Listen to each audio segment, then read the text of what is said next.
ರಾಜ್ಯದಾಗ ಸಿಎಂ ಬದಲಾಗ್ತಾರಂತ ಹಿಂಗ ಚರ್ಚೆ ಆಗಕತ್ತಿತ್ತು. ಇದ ವಿಚಾರಕ್ಕೆ ಸಂಬಂಧಪಟ್ಟಂತೆ ಕಾರ್ಮಿಕ ಸಚಿವ ಸಂತೋಷ್ ಲಾಡ್ ಮಾತಾಡಾರ ನೋಡ್ರಿ. ಬೆಳಗಾವಿಯೊಳಗೆ ಮಾತಾಡಾರ. ಕೇಂದ್ರದಾಗ ಮೋದಿ ಬದಲಾವಣೆ ಆಗಬಹುದು ಅನ್ನೋ ಚರ್ಚೆನೂ ಐತಪ್ಪ. ಅದನ್ನ ನೀವು ಕೇಳ್ರಿ. ಕೇಂದ್ರ ಸರ್ಕಾರಕ್ಕೆ ಸಂಪೂರ್ಣ ಬಹುಮತ ಇಲ್ಲಲ್ಲ, ನೀವ್ ಯಾವತ್ತಾರ ಈ ಪ್ರಶ್ನೆ ಮಾಡಿರೇನ ಅಂತ ಹೇಳಿ ಕೇಳಿದ್ರ. ಯಾಕಂದ್ರೆ ಒಳಗ್ ಸಂಕಟ ಐತಿ. ಬಿಜೆಪಿ ಕಾರ್ಯಕರ್ತರಾಗ ಮನವಿ ಮಾಡ್ತೀನಿ, 11 ವರ್ಷ ವಿಶ್ವಗುರು ನುಡಿದೀವಿ, ಅವರನ್ನ ಕೆಳಗಿಳಿಸಿ ನಿತಿನ್ ಗಡ್ಕರಿ ಅವರನ್ನ ಪ್ರಧಾನಿ ಮಾಡ್ರಿ ಅಲ್ಲ, ನಮ್ದೇನು ಅಭ್ಯಂತರ ಇಲ್ಲ, ಯಾರಾದ್ರೂ ಕೆಲಸ ಮಾಡ್ರಿ, ನಮಗೆ ದೇಶ ಮುಂದೆ ಹೋಗ್ಬೇಕಷ್ಟ ಅಂತ ಹೇಳಿದ್ರು. ಇದೇ ರೀತಿ ನನಗೆ ಕೂಡ ಕೇಂದ್ರದಲ್ಲಿ ನರೇಂದ್ರ ಮೋದಿ ಅವರು ಕಂಟಿನ್ಯೂ ಆಗ್ತಾರೆ ಅಂತಕ್ಕಂಥದ್ದು ಇದೆ. ಯಾಕಂದ್ರೆ ಮೋಸ್ಟ್ಲಿ ಈಗ ಒಳಗಡೆ ಚಂದ್ರಬಾಬು ನಾಯ್ಡು ಆಗ್ಬೋದು ಅನ್ನೋದು ಇದೆ, ನಿತಿನ್ ಗಡ್ಕರಿ ಪ್ರಧಾನಮಂತ್ರಿ ಆಗ್ಬೇಕಂತ ಇದನ್ನು ಈ ಥರನೂ ಇದೆ. ಸೊ ಇದನ್ನು ನೀವು ಕೇಳಬೇಕಲ್ಲ, ಅವ್ರಿಗೆ ಫುಲ್ ಮೆಜಾರಿಟಿ ಇಲ್ಲ ಅಲ್ಲಿ, ಮತ್ತು ನೀವು ಕೇಳಬೇಕಲ್ಲ, ಯಾವತ್ತನ ಕೇಳ್ತೀರಿ ಪ್ರಶ್ನೆಗಳು, ಯಾಕೆ ಕೇಳೋದಲ್ಲ? ಅಲ್ರಿ ಅಲ್ಲಿ ಕೂಡ ಸಚಿವರು ಭಾಳ ಇದಾರೆ. ಬಿಜೆಪಿ ಒಳಗೆ ಸಂಕಟ ಇದೆ, ಮತ್ತೆ ನೀವು ಕೇಳಬೇಕಲ್ಲ, ನೀವು ಹೇಳ್ಬೇಕಲ್ಲ. ಜನರು ನಿಮಗೆ ಕೂಡ ಗುರ್ತಲ್ಲ, ಹಿಡ್ತಾ ಮಾಡ್ತಾ ಗುರ್ತಲ್ಲ, ಈ ದೇಶದಲ್ಲಿ ಏನಾಗ್ತದೆ ಅಂತ ಗುರ್ತಾ ಇದೆ. ನಾನು ಅದೇ ಹೇಳ್ತಿರೋದು, ಬಿಜೆಪಿಯವರ ಮುಖಂಡರಲ್ಲಿ ಕಾರ್ಯಕರ್ತರಲ್ಲಿ ಮನವಿ ಮಾಡ್ಕೊಳ್ತೀನಿ, 11 ವರ್ಷ ವಿಶ್ವಗುರು ನೋಡ್ಬಿಟ್ಟಿದ್ದೀವಿ, ಅವ್ರನ್ನ ಇಳಿಸ್ಬಿಟ್ಟು ನಿತಿನ್ ಗಡ್ಕರಿ ಅವ್ರನ್ನ ಪ್ರಧಾನಮಂತ್ರಿ ಮಾಡಿರಿ, ನಮಗೇನು ಅಭ್ಯಂತರ ಇಲ್ಲ. ಬಟ್ ಯಾರೊಬ್ಬರು ಕೆಲಸ ಮಾಡಿ ಜನಕ್ಕೆ ದೇಶಕ್ಕೆ ಮುಂದೆ ಹೋಯ್ತಕ್ಕಂಥ ನಾಯಕರು ಬೇಕಂತ ಬಿಜೆಪಿಯವ್ರಿಗೆ ನಾವು ಮನವಿ ಮಾಡ್ಕೊಳ್ತೀವಿ. ಇನ್ನು ರಾಜ್ಯದಾಗ ಸಿಎಂ ಬದಲಾವಣೆ ವಿಚಾರಕ್ಕೆ ಸಂಬಂಧಪಟ್ಟಂಗ ಸಕ್ಕರೆ ಸಚಿವ ಶಿವಾನಂದ ಪಾಟೀಲ್ ಕೂಡ ಮಾತಾಡಾರ ನೋಡ್ರಿ. ಬೆಳಗಾವಿಯೊಳಗ ಮಾತಾಡಾರ. ಅವರು ನೀವು ಕೇಳ್ತಾನೆ ಅದೀರಿ, ನಾವು ಆಗ್ತಾನೆ ಅದರ ಬಗ್ಗೆ ಮಾತಾಡಕತ್ತೀವಿ, ಮುಂದೇನೋ ಅವರ ಇರಬಹುದು ಬಿಡ್ರಿ, ಅದ್ರಾಗ ತಪ್ಪೇನೈತಿ. ಸಿಎಂ ವಿಚಾರ ನಾನು ಭವಿಷ್ಯ ನುಡಿಯಂಗಿಲ್ಲ, ಸಿಎಂ ಬದಲಾವಣೆ CLP ಮತ್ತು ಹೈಕಮಾಂಡ್ ನಿರ್ಧಾರ ಮಾಡತ್ತ, ಪದ ಯಾಕೆ ಪ್ರಶ್ನೆ ಮಾಡ್ತೀರಿ, ಅದ್ರ ಬಗ್ಗೆ ಚರ್ಚೆ ಇಲ್ಲ ಅಂತ ಹೇಳಿದ್ರು. ಯಾರು ಇಲ್ಲ ಅಂತ ಹೇಳಿದಾರೆ, ಅವರೇ ಇದಾರಲ್ಲ, ಮುಂದೂ ಅವ್ರು ಇರ್ಬೋದು, ಅದ್ರಾಗ ಏನು ತಪ್ಪಿದೆ, ಅವರೇ ಇರ್ತಾರೆ.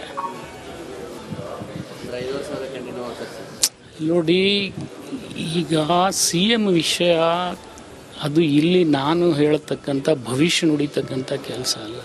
CLP ಮತ್ತು ಹೈಕಮಾಂಡ್ ನಿರ್ಣಯ ಮಾಡುತ್ತೆ, ಅದರಲ್ಲಿ 2 ಮಾತೇ ಇಲ್ಲ. ಈಗ ಅವರೇ ಪ್ರೆಸೆಂಟ್ CM ಇದ್ದಾರೆ, ಅವರೇ ಮುಂದುವರಿತಾರೆ. ಅದು ನನಗೆ ಗೊತ್ತಿಲ್ಲ, ನೀವು ಮೇಲೆ ಕೇಳ್ತೀರಂತ ಅದು ಚರ್ಚೆ ಆಗ್ತದೆ. ನನಗೂ ಈಗ ಕೇಳಿದ್ರಲ್ಲ, ನಾನು ಹೇಳಿದ್ದೆ ನಿಮಗೆ, ನೀವು ಅವ್ರಿಗೇನು ಕೆಲಸ ಮಾಡಕ್ಕೆ ರಗಡಿದೆ ಅದನ್ನು ಮಾಡಿದರೆ ಸಾಕು. ಇದ್ರ ಬಗ್ಗೆ ಏನು ಅವಶ್ಯಕತೆ ಇಲ್ಲಾರ್ದನ್ನ ಚರ್ಚೆ ಮಾಡಿ ಏನು ಮೈ ಮೇಲೆ ಹಾಕೊಳ್ಳೋದಿರುತ್ತೆ. ಇನ್ನಿದು ರಿಪಬ್ಲಿಕ್ ಕನ್ನಡ ಸ್ಟೋರಿ ಇಂಪ್ಯಾಕ್ಟ್ ಐತೆ ನೋಡ್ರಿ. ಸಬ್ಸಿಡಿ ಲೋನ್ ಕೊಡಿಸ್ತೀವಿ, ಹಣ ಡಬಲ್ ಮಾಡ್ಕೊಡ್ತೀವಿ ಅಂತ ಹೇಳಿ ಕೋಟ್ಯಾಂತರ ರೊಕ್ಕ ವಂಚನೆ ಮಾಡಿದ ಪ್ರಕರಣಕ್ಕೆ ಸಂಬಂಧಪಟ್ಟಂಗ ಹೊಸಪೇಟೆ ಪಟ್ಟಣ ಠಾಣೆ ಪೊಲೀಸರು ಆ ತನಿಖೆಯನ್ನ ಚುರುಕು ಮಾಡ್ಯಾರ. ಹೊಸಪೇಟೆ ನಗರದ ಮೇನ್ ಬಜಾರ್ ಒಳಗಿದ್ದ ಪ್ರಿಯಾಂಕಾ ಮಹಿಳಾ ಪತ್ತಿನ ಸಹಕಾರಿ ಸಂಘಕ್ಕೆ ಬೀಗ ಹಾಕ್ಯಾರಂತ. ಇವತ್ತ ವಂಚಕಿ ಪ್ರಿಯಾಂಕಾ ಜೈನ್ ಕೇಂದ್ರ ಮತ್ತು ರಾಜ್ಯ ಬಿಜೆಪಿ ನಾಯಕರೊಂದಿಗೆ ಫೋಟೋ ಇರೋದು ವೈರಲ್ ಆಗೈತೆ ನೋಡ್ರಿ.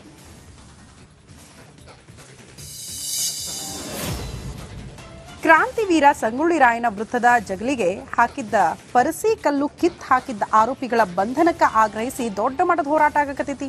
ಯಾದಗಿರಿ ಜಿಲ್ಲೆ ಹುಣಸಗಿ ತಾಲೂಕಿನ ಹೊಂಬಳಕಲ್ ಕ್ರಾಸ್ ಬಳಿ ಇದ್ದಿದ್ದ ಸಂಗೊಳ್ಳಿ ರಾಯಣ್ಣ ಜಗಲಿ ಮೇಲಿದ್ದ 4 ಕಲ್ಲು ಕಿತ್ ಕಿಡಿಗೇಡಿಗಳು ಅಲ್ಲಿಂದ ಎಸ್ಕೇಪ್ ಆಗ್ಯಾರ. ಕಿಡಿಗೇಡಿಗಳನ್ನ ಪತ್ತೆ ಹಚ್ಚಬೇಕು ನೀವಂತ ಹೇಳಿ ಕುರುಬ ಸಮಾಜದವರು ಪ್ರತಿಭಟನೆ ಮಾಡ್ಯಾರ ನೋಡ್ರಿ.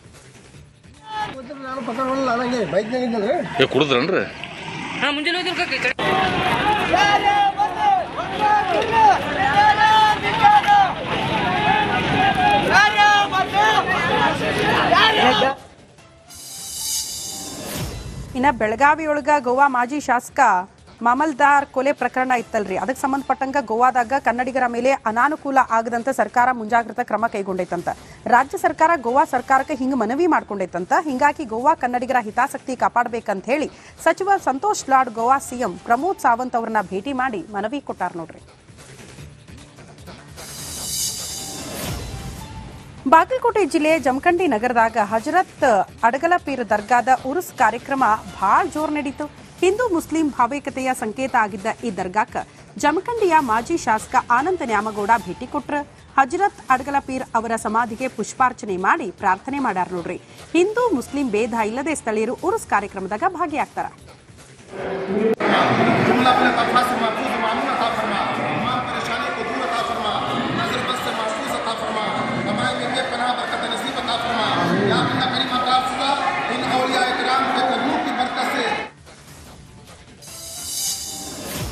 ಇನ್ನು ಆಕಸ್ಮಿಕ ಆಕಸ್ಮಿಕ ಬೆಂಕಿಗೆ 30 ಹುಲ್ಲಿನ ಬಣವೆಗಳು ಸುಟ್ಟು ಭಸ್ಮ ಆಗಿದ್ದ ಘಟನೆ ವಿಜಯನಗರ ಜಿಲ್ಲೆಯ ಹೂವಿನ ಹಡಗಲಿ ತಾಲೂಕಿನ ರೇಣುಕಾನಗರದಾಗ ನಡೆದೈತಿ. ಗ್ರಾಮದ ರೈತರು ತಮ್ಮ ಜಾನುವಾರುಗಳಿಗೆ ಈ ಬೇಸಿಗೆ ಬಂತಲ್ಲ, ಹಾಗಾಗಿ 30 ಹುಲ್ಲಿನ ಬಣವೆ ಸಂಗ್ರಹಿಸಿಟ್ಟಿದ್ರಂತ. ಆದ್ರೆ ಏಕಾಏಕಿ ಬೆಂಕಿ ತಗಲಿ ಎಲ್ಲ ಹೊತ್ತಿ ಉರಿದೈತಿ. ಪಾಪ ರೈತರು ಕಂಗಾಲಾಗ್ಯಾರ.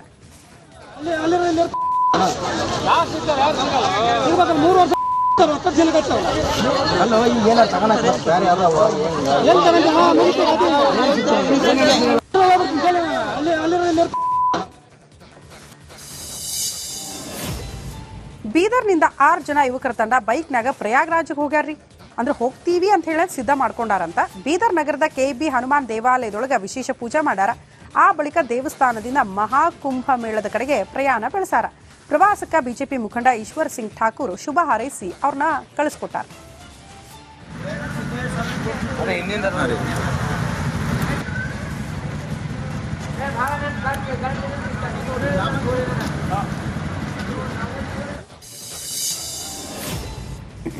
ಇಲ್ಲಿ ನೋಡ್ರಿ, ಧಾರವಾಡ ತಾಲೂಕೊಳಗ ದೇವರ ಹುಬ್ಬಳ್ಳಿ ಗ್ರಾಮದಾಗ ಸಾವನ್ಯಾಗು ದಂಪತಿ ಒಂದಾಗ್ಯಾರಂತ. ರಾತ್ರಿ ಒಟ್ಟಗ ಕುಂತು ಊಟ ಮಾಡ್ಯಾರ, ಆಮೇಲೆ ಮಲ್ಕೊಂಡಾರ. 82 ವರ್ಷದ ಪತಿ ಈಶ್ವರ್ ಆರೇರ, 73 ವರ್ಷದ ಪತ್ನಿ ಪಾರವ್ವ ಆರೇರ ಮೃತ ದಂಪತಿ ಅಂತ. ಪಾರವ್ವ ಕಳೆದ ಬಹಳ ದಿನಗಳಿಂದ ವಯೋಸಹಜ ಕಾಯಿಲೆಯಿಂದ ಬಳಲಾಕತ್ತಿದ್ರು. ಅವರು ಮೃತಪಟ್ಟರು ಅನ್ನೋ ಕಾರಣಕ್ಕೆ ಪತಿನೂ ಮನನೊಂದು ಅಲ್ಲೇ ಜೀವ ಬಿಟ್ಟಾರಂತ.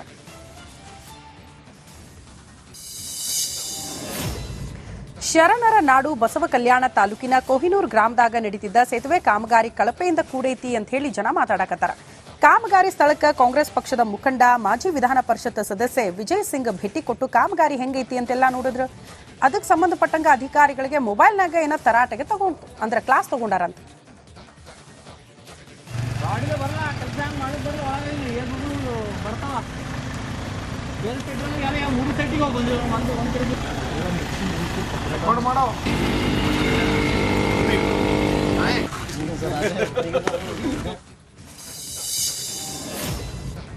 ಇನ್ನ ಅಂತಾರಾಷ್ಟ್ರೀಯ ಗಡಿಯೊಳಗ ಸತತ 23 ವರ್ಷ ಅಂತ್ರಿ ಆ ಗಡಿ ಭದ್ರತಾ ಪಡೆಯ BSF ಯೋಧನಾಗಿ ಸೇವೆ ಮಾಡಿ ಸೇವಾ ನಿವೃತ್ತಿ ಪಡ್ಕೊಂಡು ಈಗ ತಾಯ್ನಾಡಿಗೆ ವಾಪಸ್ ಬಂದಾರ ಯೋಧ. ಹಾಗಾಗಿ ಅವ್ರನ್ನ ಬಹಳ ಜೋರ್ ಸನ್ಮಾನ ಮಾಡ್ಯಾರ. ಯೋಧ ಸಿದ್ದಪ್ಪ ಜೀವಣಗಿ ಮೂಗ್ನೂರ್ ಅವರನ್ನ ಸನ್ಮಾನ ಮಾಡಿ ಅದ್ದೂರಿ ಮೆರವಣಿಗೆ ಮೂಲಕ ಅವ್ರನ್ನ ಊರಿಗೆ ಬರ್ಮಾಡ್ಕೊಂಡಾರ ನೋಡ್ರಿ.